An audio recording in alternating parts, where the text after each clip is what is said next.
Egipto, tierra de faraones, pirámides y dioses ancestrales. Un lugar donde la historia duerme bajo las arenas del desierto, esperando ser despertada. Durante siglos, arqueólogos y aventureros han buscado los secretos de esta civilización milenaria. Pero ninguna historia es tan cautivadora como la que les voy a contar hoy. El descubrimiento de la tumba de Tutankamón, el faraón niño, y la leyenda de su misteriosa maldición. Acompáñenme en este viaje al corazón del Valle de los Reyes, un lugar que fue el cementerio sagrado de los gobernantes del nuevo reino de Egipto. Aquí, en este paisaje árido y rocoso, descansaban los cuerpos momificados de reyes como Ramsés el Grande y Tutmosis III. Sus tumbas, llenas de tesoros inimaginables, eran el objetivo principal de los saqueadores de tumbas desde la antigüedad. Para principios del siglo XX, los expertos creían que ya no quedaba nada por descubrir. Pensaban que todos los secretos del valle habían sido revelados. Estaban muy equivocados. Nuestro protagonista es Howard Carter, un arqueólogo británico tenaz y obsesivo. Carter llegó a Egipto a finales del siglo XIX, un joven apasionado por el antiguo Egipto. Durante años, trabajó en varias excavaciones, ganándose una reputación por su meticulosidad y su increíble talento para el dibujo. Pero él tenía una obsesión: encontrar la tumba perdida de un faraón casi desconocido llamado Tutankamón.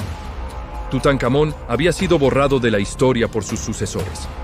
Su reinado fue breve y su nombre apenas aparecía en los registros. Muchos de sus colegas creían que Carter estaba persiguiendo un fantasma. Pero Carter estaba convencido de que la tumba de Tutankamón existía y que, por alguna razón, había escapado a los saqueadores durante más de 3000 años. Para financiar su búsqueda, Carter se asoció con un aristócrata inglés, Lord Carnarvon, un entusiasta de las antigüedades y las emociones fuertes. Juntos, obtuvieron la concesión para excavar en el Valle de los Reyes. Año tras año, temporada tras temporada, el equipo de Carter cavaba bajo el implacable sol egipcio. Encontraron algunos artefactos, pero ni rastro de la tumba. La frustración crecía. Lord Carnarvon estaba a punto de retirar su financiación.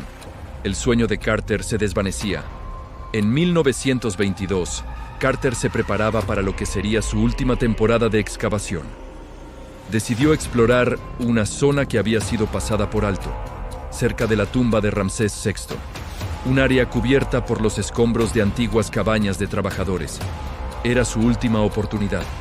Y entonces, el 4 de noviembre de 1922, ocurrió el milagro.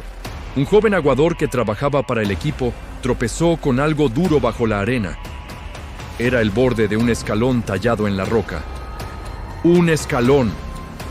El corazón de Carter debió de latir a 1000 por hora. Rápidamente, ordenaron a los trabajadores que despejaran la zona. Apareció un segundo escalón, luego un tercero. Una escalera completa descendía hacia las profundidades de la tierra. Al final de la escalera, encontraron una puerta sellada. Los sellos de la necrópolis real estaban intactos. Esto era una señal increíblemente buena. Significaba que, muy probablemente, nadie había entrado allí en milenios. Carter, con una emoción que apenas podía contener, envió un telegrama a Lord Carnarvon en Inglaterra. El mensaje era breve pero electrizante. He hecho un descubrimiento maravilloso en el valle. Una tumba magnífica con los sellos intactos. La he vuelto a cubrir hasta su llegada. ¡Felicidades! Imaginen la espera. Carter tuvo que volver a sellar la entrada y esperar semanas a que su mecenas cruzara el Mediterráneo. Finalmente, el 26 de noviembre, con Lord Carnarvon y su hija a su lado, Carter se paró de nuevo frente a la puerta sellada. Con manos temblorosas, hizo un pequeño agujero en la esquina superior izquierda. El aire caliente y viciado del interior escapó, apagando la llama de su vela. Carter introdujo la vela de nuevo y asomó la mirada. Durante unos segundos, reinó el silencio. Lord Carnarvon, impaciente, preguntó: ¿Puede ver algo? Y entonces Carter pronunció las palabras que pasarían a la historia de la arqueología. Sí, cosas maravillosas. Lo que vio superaba cualquier fantasía. La antecámara estaba abarrotada de objetos de oro. Camas doradas con formas de animales fantásticos, carros de guerra desmontados, cofres intrincadamente decorados, estatuas de tamaño natural del propio faraón. Era un tesoro que desafiaba la imaginación. Y esto era solo el principio. Era como entrar en una cápsula del tiempo, un vistazo directo a la opulencia del antiguo Egipto. El trabajo que siguió fue monumental. Cada objeto tenía que ser fotografiado, catalogado y cuidadosamente retirado. Fue un proceso lento y delicado que llevaría casi una década. A medida que despejaban la antecámara, descubrieron otra puerta sellada, esta vez custodiada por 2 estatuas del rey. Detrás de esa puerta se encontraba la cámara funeraria. En febrero de 1923, finalmente abrieron esa segunda puerta. El espectáculo era abrumador. La habitación estaba casi completamente ocupada por un gigantesco santuario de madera recubierto de oro. Era tan grande que apenas dejaba espacio para moverse. Pero esto era solo la primera capa. Dentro de ese santuario había otro, y otro, y otro más. Un total de 4 santuarios anidados, como si fueran muñecas rusas gigantes. Dentro del último santuario, encontraron el sarcófago de cuarcita. Al levantar la pesada tapa, apareció el primer ataúd. Tenía la forma del faraón, era de madera dorada y estaba adornado con piedras semipreciosas. Pero la sorpresa fue mayor al abrirlo. Dentro había un segundo ataúd, también de madera dorada y aún más ricamente decorado. Y dentro de este segundo, la joya de la corona. El tercer ataúd, el que contenía la momia del faraón, estaba hecho de oro macizo. Oro puro. Pesaba más de 100 kilos, y sobre el rostro de la momia de Tutankamón encontraron el objeto más icónico del antiguo Egipto: la máscara funeraria de oro, lapislázuli y otras piedras preciosas. Una obra de arte de una belleza y una perfección insuperables, que miraba al mundo por primera vez en más de 3.300 años. El descubrimiento de la tumba de Tutankamón fue una sensación mundial. Los periódicos de todo el planeta publicaban cada nuevo hallazgo. El mundo entero estaba fascinado con el faraón niño y sus tesoros. Pero con la fama también llegó la oscuridad. Y aquí es donde nace la leyenda de la maldición del faraón. Poco después de la apertura de la cámara funeraria, Lord Carnarvon, el patrocinador de la expedición, murió de forma repentina en el Cairo. La causa oficial fue una septicemia, una infección provocada por la picadura de un mosquito que se había cortado al afeitarse. Pero la prensa sensacionalista no tardó en tejer una historia mucho más siniestra. Se dijo que en la tumba había una inscripción que advertía: la muerte golpeará con sus alas a aquel que moleste el sueño del faraón. Aunque nunca se encontró tal inscripción, la idea de una maldición capturó la imaginación del público. La leyenda creció cuando, en los años siguientes, varias personas relacionadas con la excavación murieron en circunstancias extrañas o prematuras. El radiólogo que examinó la momia, el secretario de Carter, un visitante de la tumba. La lista de víctimas de la maldición se fue alargando en los periódicos. Incluso se dijo que el canario de Howard Carter fue devorado por una cobra, el símbolo de la realeza egipcia. El mismo día que se abrió la tumba. ¿Pero qué hay de verdad en todo esto? La ciencia moderna ofrece explicaciones más lógicas. Algunos sugieren que en la tumba sellada durante milenios podrían haber proliferado esporas de hongos o bacterias peligrosas que habrían afectado a personas con sistemas inmunitarios debilitados, como podría ser el caso del Lord Carnarvon.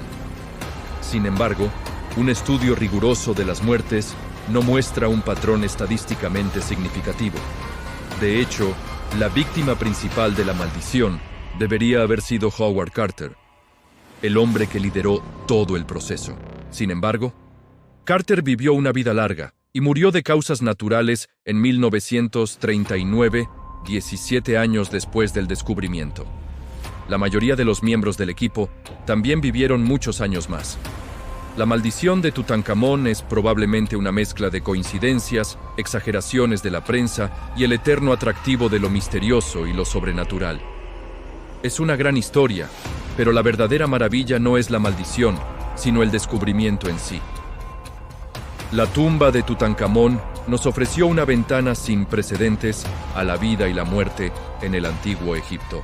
Los más de 5.000 objetos encontrados nos enseñaron sobre su religión, su arte, su tecnología y su vida cotidiana. Desde los juegos de mesa del faraón hasta su ropa interior de lino, cada pieza cuenta una historia.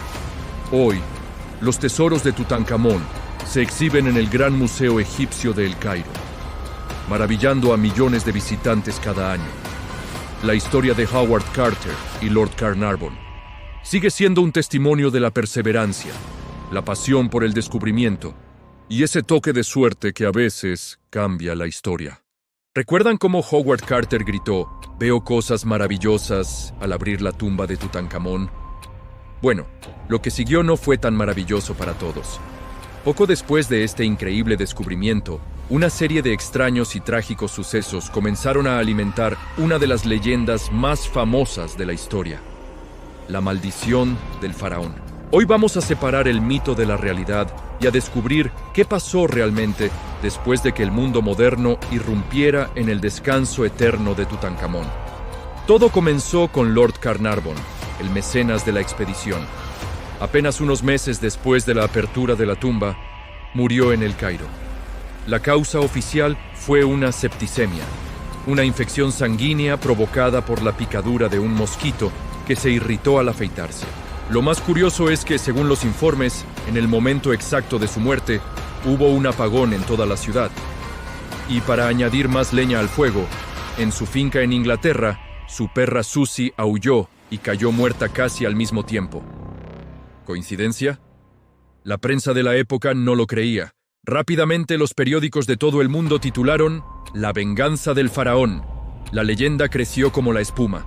Se empezó a decir que en la tumba se había encontrado una inscripción que advertía: "La muerte golpeará con su tridente a aquel que turbe el sueño del faraón". Aunque esta inscripción nunca ha sido encontrada por los arqueólogos, la idea se grabó a fuego en la imaginación popular. La lista de víctimas de la maldición comenzó a alargarse. Se incluyó a George J. Gould, un financiero estadounidense que visitó la tumba y murió de neumonía poco después.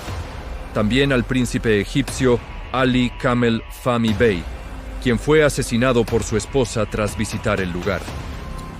Archibald Douglas Reid, el radiólogo que examinó la momia, también murió de una misteriosa enfermedad. La lista parecía interminable y cada nueva muerte, por muy lejana que fuera su conexión con la tumba, se añadía al macabro recuento. Pero, ¿qué dice la ciencia sobre todo esto? Los escépticos y los científicos no tardaron en buscar explicaciones lógicas. Para empezar, la famosa inscripción de la maldición es, muy probablemente, una invención periodística para vender más periódicos. Las tumbas egipcias sí tenían textos de protección, pero solían ser más bien plegarias a los dioses para proteger al difunto, no amenazas directas a los intrusos. Además, si analizamos la lista de supuestas víctimas, vemos que la mayoría eran personas de edad avanzada que murieron por causas naturales bastante comunes para la época. Vivían en condiciones sanitarias que hoy consideraríamos precarias y viajaban a lugares exóticos donde estaban expuestos a enfermedades desconocidas para sus sistemas inmunológicos. Una de las teorías científicas más interesantes sugiere que el verdadero peligro no era una maldición sobrenatural, sino algo mucho más pequeño y real: microbios. Imaginen una tumba sellada durante más de 3.000 años. En su interior, en la oscuridad y sin ventilación, podrían haber sobrevivido esporas de hongos y bacterias potencialmente peligrosas. Al abrir la tumba, estos patógenos habrían sido liberados al aire.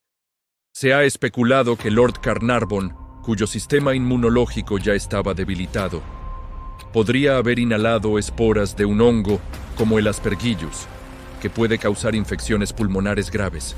De hecho, se han encontrado cepas de este y otros microorganismos en tumbas egipcias antiguas. Así que la maldición podría haber sido en realidad una especie de bioterrorismo milenario involuntario. Ahora, hablemos del hombre que debería haber sido la primera víctima: Howard Carter. Él fue quien lideró la excavación, quien abrió el sarcófago y quien pasó casi una década catalogando cada uno de los tesoros. Si la maldición era real, él debería haber sido el objetivo principal. Sin embargo, Carter vivió una vida larga y murió en 1939, 17 años después del descubrimiento, a la edad de 64 años, por causas naturales. La mayoría de los miembros de su equipo de excavación también vivieron vidas largas y plenas. De las aproximadamente 26 personas presentes en la apertura de la cámara funeraria principal, solo 6 murieron en la década siguiente. Estadísticamente, esto no es nada fuera de lo común. La maldición parecía ser muy selectiva, ¿no creen? Más allá de la maldición, el legado de Tutankamón es inmenso. El descubrimiento de su tumba casi intacta revolucionó la egiptología. Nos dio una visión sin precedentes de la vida y la muerte en el antiguo Egipto. Los más de 5.000 objetos encontrados, desde su icónica máscara funeraria de oro, hasta carros, muebles, ropa e incluso comida, nos contaron una historia increíblemente detallada sobre la realeza del Imperio Nuevo. Gracias a Tutankamón, entendimos mejor sus rituales funerarios, su arte, su tecnología y su día a día. La Tutmanía, que se desató en los años 20, influyó en todo, desde la moda y la arquitectura hasta el cine y la música.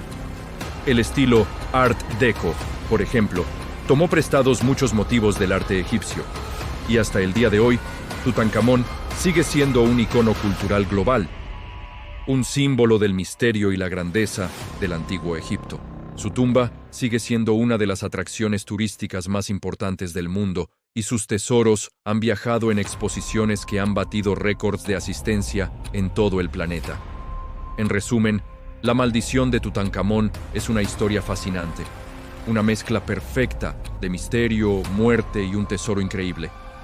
Pero cuando rascamos la superficie, encontramos explicaciones mucho más lógicas y terrenales. La verdadera magia del descubrimiento no reside en ninguna maldición, sino en la ventana que nos abrió a un mundo perdido hace más de 3 milenios. El verdadero tesoro no es solo el oro, sino el conocimiento que nos legó. Tutankamón, el niño rey, ha alcanzado una inmortalidad que va mucho más allá de lo que los constructores de su tumba jamás podrían haber imaginado. Espero que hayan disfrutado de este viaje desmitificando la maldición del faraón. La historia está llena de estas leyendas increíbles, y explorarlas es parte de la aventura. ¿Qué otra leyenda histórica les gustaría que investigáramos? Déjenmelo saber en los comentarios. Gracias por acompañarme una vez más. No olviden darle a me gusta, suscribirse y activar la campanita para no perderse nuestros próximos vídeos. Hasta la próxima.